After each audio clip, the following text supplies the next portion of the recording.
Bonjour.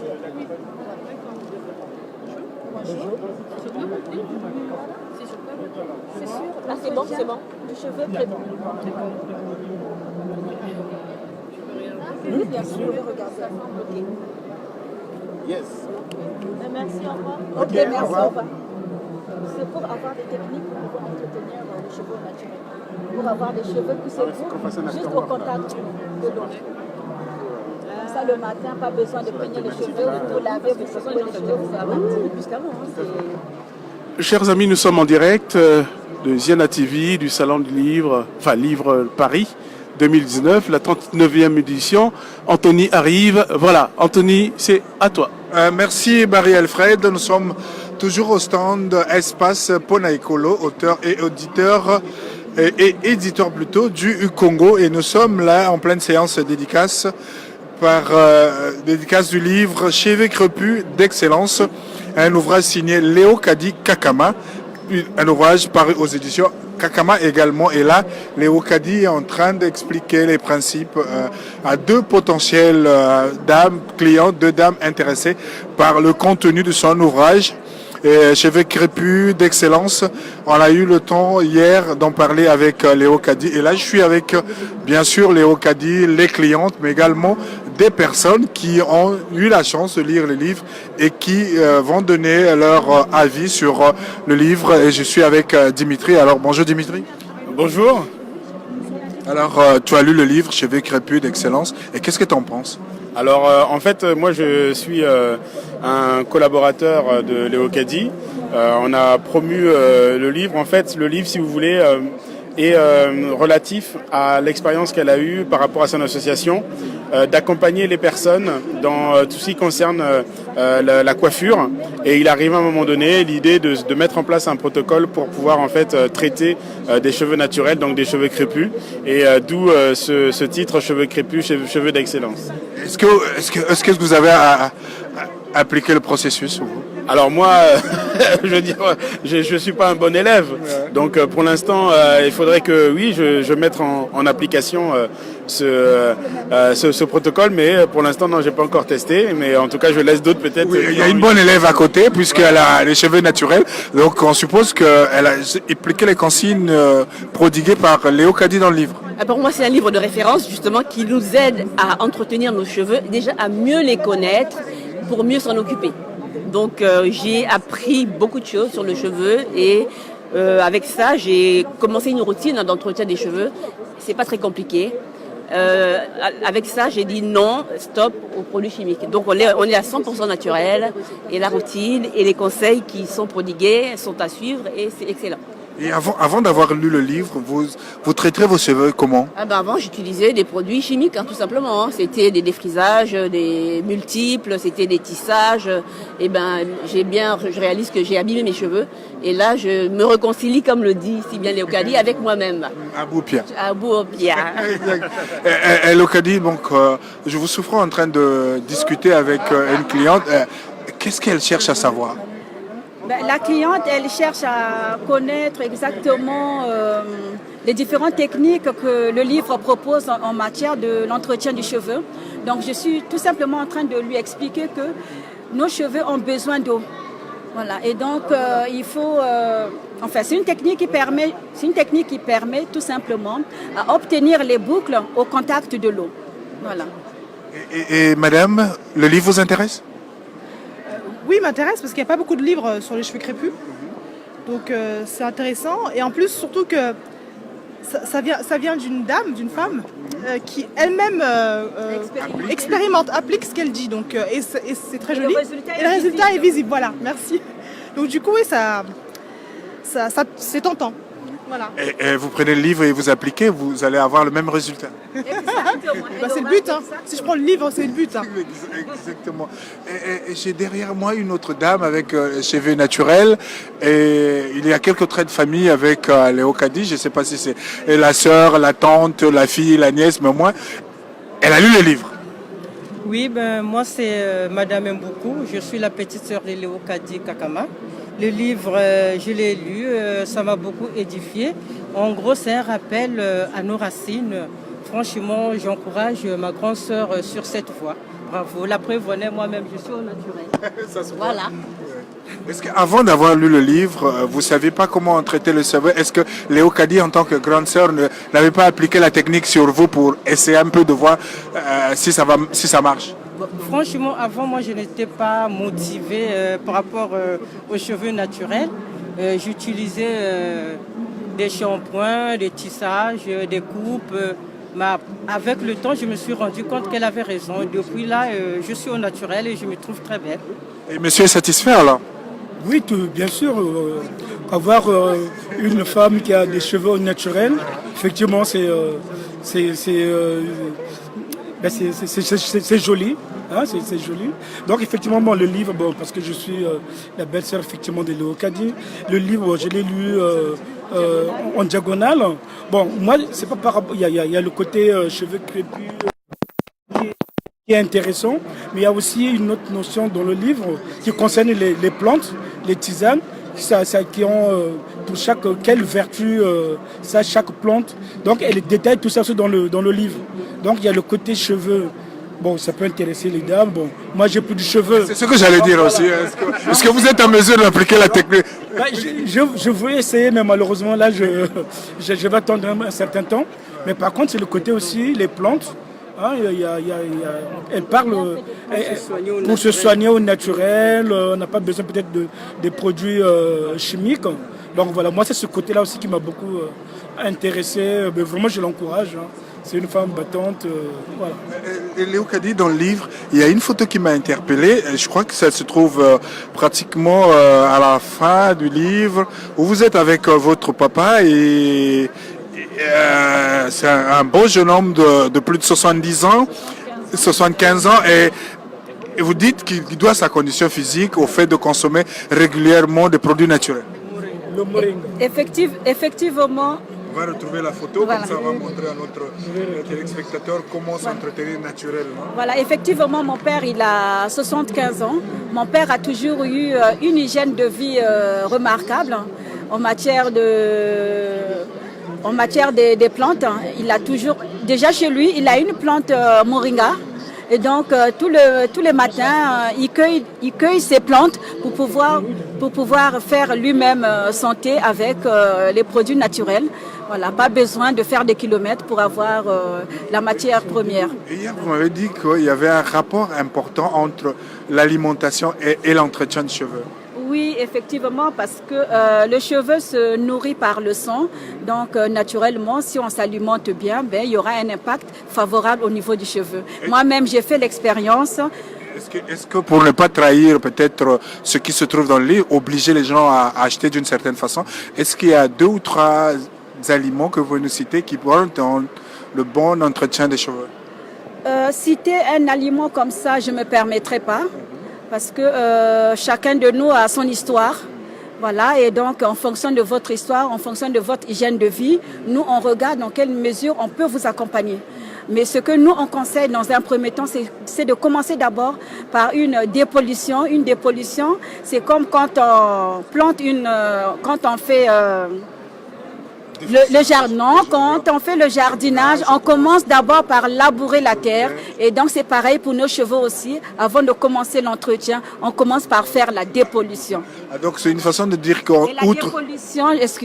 dépollution, ça permet tout simplement à faciliter la pénétration d'eau sur nos cheveux.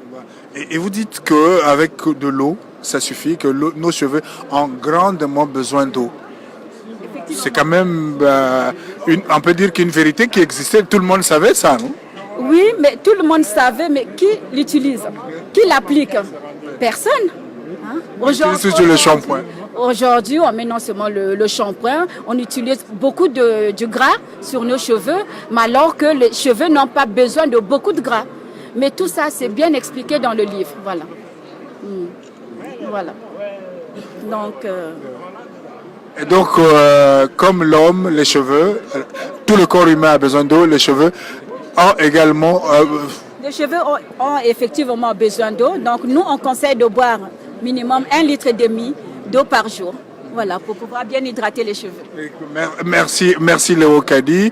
Et on note la présence dans ce stand de Henri Njombo, qui est également, outre ministre de la République, mais également écrivain congolais qui est au Salon du Livre. Et c'est pas son premier salon. Bonjour Monsieur le ministre. Bonjour. Vous êtes au Salon du Livre, vous êtes un habitué du Salon du Livre. Est-ce que vous avez des attentes particulières pour ce Salon 2019? Bon, c'est d'abord de découvrir les nouvelles productions congolaises, les nouvelles productions africaines, parce que nous sommes en pleine compétition sur le plan culturel, littéraire en Afrique et dans le monde. C'est toujours bien de pouvoir se mesurer. Bon, mais aussi, puisque les auteurs et les livres du bassin du Congo ne sont pas là. Ensuite, le pavillon Lettres d'Afrique a disparu. Je veux savoir comment l'Afrique survit dans ce milieu.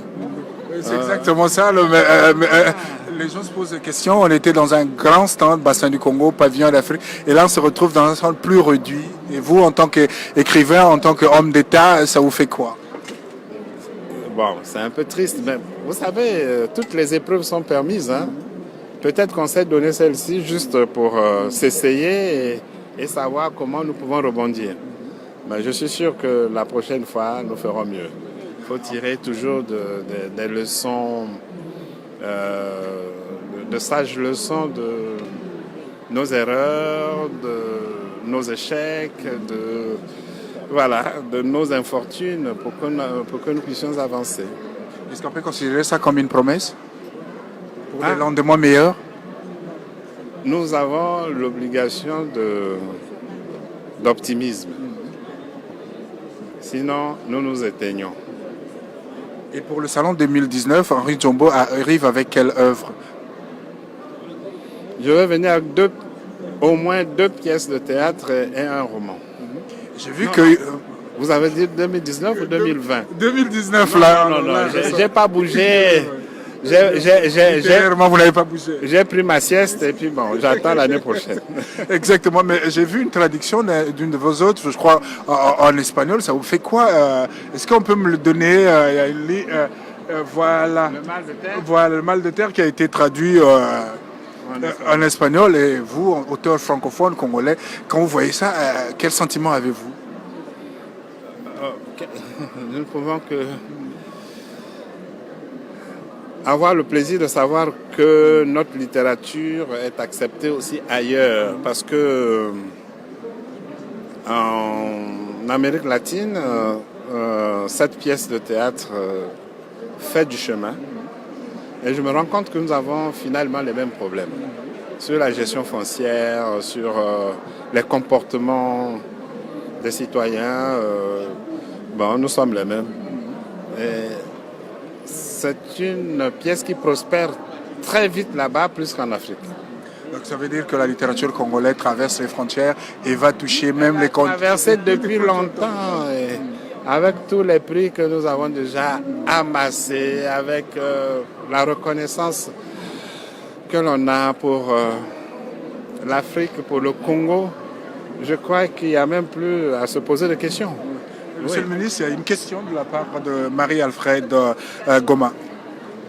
Bonjour Monsieur le ministre, soyez la bienvenue. Vous êtes sur l'espace, merci Anthony, vous êtes sur l'espace Ponaikolo. Je sais que quelque temps avant qu'on puisse s'installer ici, vous avez une position bien donnée. Qu'est-ce que ça vous procure comme sensation d'être sur l'espace Ponaikolo aujourd'hui? De la fierté, parce que j'avais cru que nous avions disparu du Salon du Livre de Paris, mais on a été comme rattrapé par une petite bouée de sauvetage. Et cette bouée, nous lui devons reconnaissance. C'est Ponaikolo qui porte le drapeau de la République du Congo, avec les auteurs et éditeurs du Congo. Bon, mais voilà, il faut féliciter les organisateurs, les initiateurs ce stand parce qu'il ne faut pas fermer les yeux, sinon on va croire que nous sommes morts et on va nous mettre dans la tombe. Justement, vous êtes contre ce qui est éphémère quand il s'agit de la culture. Est-ce qu'il faudrait qu'on commence maintenant à faire des choses durables chez nous, des festivals, mettre en position le livre en avant pour que le livre soit accessible à tous les publics? Depuis Brazzaville. Le monde a décidé d'avancer désormais dans un développement durable. Tous les secteurs de la vie sont soumis au développement durable. Il appartient simplement à tous les acteurs de savoir ce que c'est que le développement durable dans le cadre de leur action. Je suis convaincu que beaucoup de gens ne veulent pas comprendre cette notion. Ce qui vient de se passer prouve que vraiment nous n'avons pas eu effectivement la bonne compréhension du développement durable, développement du stand bassin du Congo ou bien l'aide d'Afrique et ainsi de suite. Il faut réunir toutes les conditions, il faut veiller à ce qu'on ne recule jamais. Alors, on ne reculera jamais, justement, quand il s'agit de la culture. Vous êtes encore une fois de plus ici, l'espace où il y a des auteurs qu'on découvre. Vous avez en face de vous Léo Kadi Kakama qui vient d'écrire, donc je crois que vous allez faire connaissance. Voilà, Léo Kadi. Félicitations. Merci, elle monsieur parle le ministre. du cheveu. Merci beaucoup à Anthony, pas trop loin, pour nos amis voilà, Facebook. je reprends mon micro. Marie-Alfred, merci. Et on passe à côté donc du ministre Henri Njombo se trouve Huper Malanda, qui est poète, qu'on ne présente plus et qui arrive. Nokokumu, est-ce qu'on est à l'antenne? On est en direct, voilà. Je suis avec Huper Malanda. Huper, bonjour. Bonjour. De nouveau, on te voit de nouveau au Salon du Livre. Est-ce que tu as une attente particulière, toi, en tant qu'habitué? Bon, tout simplement, nous sommes venus à la fête du livre, comme on le fait annuellement. Et donc, il a fallu que nous venions, comme toujours, malgré le fait que nous nous sommes rendus compte que de plus en plus, le stand de la présence africaine au niveau du Salon du Livre de Paris est en train de s'évaporer de plus en plus. Hier, il y a eu le stand livre et auteur du bassin du Congo. Et aujourd'hui, hier encore, il y a eu le pavillon l'aide d'Afrique, Caraïbes et Pacifique. Et nous sommes sidérés par la disparition de ces structures qui célébraient la production livresque africaine. Et selon toi, c'est dû à quoi cette réduction-là? L'Afrique présente à un moment et la présence africaine qui se réduit petit à petit comme une peau de chagrin. Excellent. Tout la poste va mettre à la télé. Ok. Vous êtes toujours sur Ziana TV et Ziana TV est au stand Pona Ekolo, auteur et éditeur du Congo. On va marquer une petite pause. Je reviens vers vous dans quelques instants pour toujours vous faire vivre toutes les animations dans ce stand et dans le salon du livre.